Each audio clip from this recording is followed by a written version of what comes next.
Bismillahirrahmanirrahim. Assalamualaikum warahmatullahi wabarakatuh. Anak-anakku kelas 6 yang dirahmati Allah Subhanahu wa taala. Alhamdulillah, bersyukur kepada Allah Subhanahu wa taala. Hari ini di semester kedua bertemu lagi dengan Pak Arif dalam pembelajaran A2S.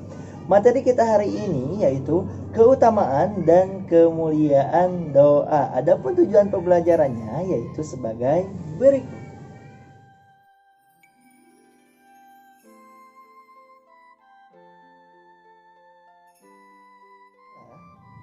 Anak-anakku yang dirahmati Allah Subhanahu wa taala, Allah Subhanahu wa taala berfirman, A'udzubillahi minasyaitonirrajim. Bismillahirrahmanirrahim. Wa qala rabbukum ud'uni astajib lakum. Yang artinya Allah Subhanahu wa taala berfirman, berdoalah kepadaku, niscaya akan aku perkenankan atau akan aku kabulkan. Anak-anakku, ketika kita melaksanakan ibadah sholat ataupun bersedekah, maka kita akan memperoleh pahala dari sholat ataupun sedekah yang kita lakukan. Begitupun dengan doa. Ketika kita berdoa kepada Allah Subhanahu wa taala, maka kita akan memperoleh pahala dari Allah Subhanahu wa taala. Karena kemuliaan doa yang pertama atau keutamaan doa yang pertama yaitu ketika kita berdoa, maka kita akan mendapatkan pahala karena doa merupakan ibadah kepada Allah Subhanahu wa taala. Ad-du'a'u mukhul ibadah. Doa adalah inti ibadah. Apapun nantinya doa itu dikabulkan oleh Allah Subhanahu wa taala, ditunda oleh Allah Subhanahu wa taala ataupun diganti dengan yang lebih baik. Nah, kemudian kemuliaan dan keutamaan doa yang kedua yaitu anak-anak, Allah Subhanahu wa taala sangat murka terhadap orang-orang yang tidak berdoa kepada Allah Subhanahu wa taala, apalagi orang yang meminta kepada selain Allah Subhanahu wa taala. Allah Subhanahu wa taala berfirman, A'udzubillahi minasyaitonirrajim. Bismillahirrahmanirrahim. Iyyaka na'budu wa iyyaka nasta'in. Dan hanya kepada Allah lah kita beribadah dan tentunya hanya kepada Allah kita meminta pertolongan.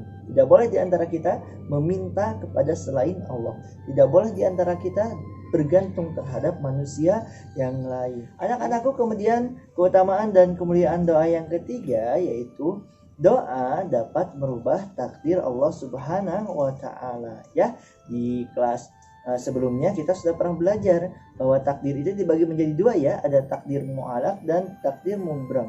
Ada takdir yang mungkin tidak bisa diubah dan ada juga takdir yang bisa diubah. Nah, dengan kita memperbanyak doa kepada Allah Subhanahu wa taala, yang misalnya Allah memberikan takdir kepada kita bahwa esok kita akan mendapatkan musibah, tapi karena kita senantiasa berdoa kepada Allah Subhanahu wa taala, maka Allah Subhanahu wa taala merubah takdir kita dan kita tidak jadi untuk tertimpa musibah. Kemudian selanjutnya, doa dapat menghindarkan atau menjauhkan segala musibah atau bencana. Apalagi di era pandemi seperti ini, kita harus banyak memperbanyak doa kita kepada Allah Subhanahu wa taala agar Allah Subhanahu wa taala senantiasa memberikan kepada kita kesehatan, memberikan kepada kita keberkahan usia kita, dan tentunya memberikan kebahagiaan di dunia ataupun kebahagiaan nantinya di akhirat ya.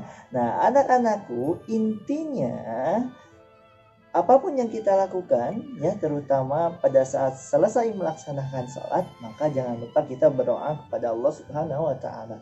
Terutama doakan kedua orang tua kita ya.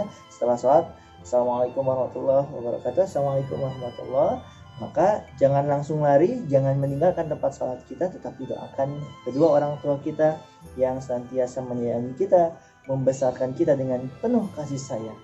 Oke, kemudian yang selanjutnya yaitu lakukan aktivitas kita ya, apapun aktivitas yang kita lakukan, maka senantiasa dahulukan membaca doa.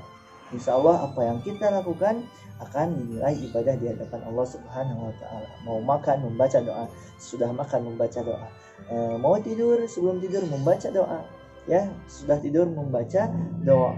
Karena kita tidak tahu, bisa jadi ketika kita tidur kemudian tidak membaca doa, Apa yang terjadi kalau itu merupakan tidur yang terakhir bagi kita? Apa yang terjadi apabila kita tidak bisa membuka mata kita kembali, ya? Kalau kita membaca doa, maka insya Allah ketika kita dipanggil oleh Allah Subhanahu wa Ta'ala, kita akan ada dalam keadaan husnul khatimah. Amin ya Allah ya Rabbal alamin. Dan Allah memberitahu kepada kita bahwa orang yang apabila setelah selesai sholat ataupun dalam kehidupannya tidak membaca doa, maka dia adalah merupakan orang-orang yang sombong.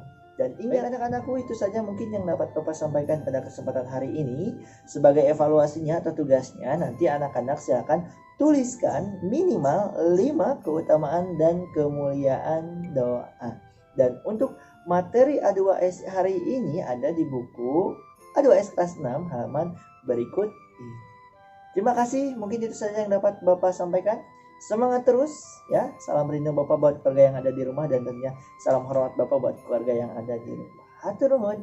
Wassalamualaikum warahmatullahi wabarakatuh.